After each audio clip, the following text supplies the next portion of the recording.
আপনার আধার কার্ডের তথ্য নিয়ে কেউ অপব্যবহার করছে। বিপদ ঘটে যাওয়ার আগে ধরবেন কি উপায়ে? ব্যক্তি বিশেষে আধারের 12 সংখ্যার নম্বর আলাদা।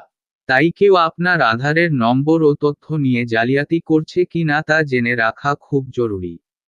ভিডিওটি প্রথম থেকে শেষ পর্যন্ত দেখুন, লাইক ও শেয়ার করুন। আপনার একটা লাইক আমার কাছে খুব মূল্যবান। তার সাথে সাবস্ক্রাইব করে রাখুন। চলুন শুরু করা যাক। পরিচয়পত্র হোক বা ঠিকানার প্রমাণ, সবকিছুর জন্যই এখন আধার কার্ড সবচেয়ে বেশি গুরুত্বপূর্ণ। ব্যাংকে টাকা পয়সার লেনদেন থেকে যে কোনো সরকারি পরিষেবা পেতে হলেও আধার কার্ড থাকা বাধ্যতামূলক।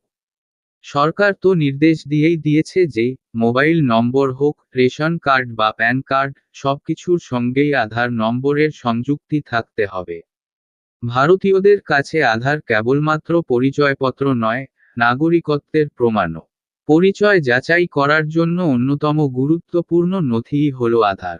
ব্যক্তিবিশেষে আধারের 12 সংখ্যার নম্বর আলাদা। তাই কেউ আপনার আধারের নম্বর ও তথ্য নিয়ে জালিয়াতি করছে কিনা তা জেনে রাখা খুব জরুরি। মাঝে মধ্যেই আধার নিয়ে প্রতারণার অভিযোগ ওঠে। তেমন কিছু প্রমাণ হলে আইনি জটিলতায় ফাঁসতে পারেন আপনিও। তাই আগে থেকেই সতর্ক থাকা জরুরি।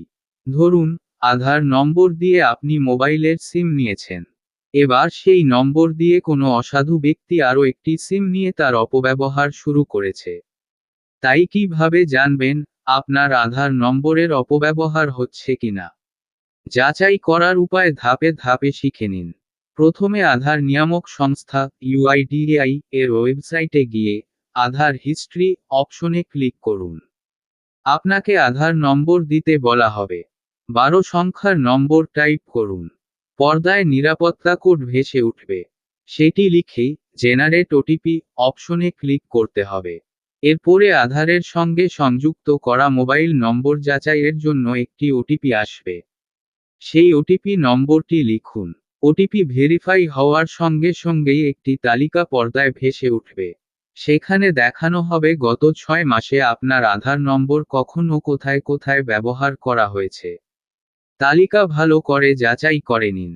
যদি সন্দেহ হয় তাহলে সঙ্গে সঙ্গে আপনি অভিযোগ দায়ের করতে পারবেন। অভিযোগ দায়েরের জন্য কি করতে হবে? টোল ফ্রি নম্বর 1947-এ কল করতে পারেন, অথবা আধার নিয়ামক সংস্থার সরকারি ওয়েবসাইটের ফাইল কমপ্লেন্ট এ গিয়ে অভিযোগ জানাতে পারেন।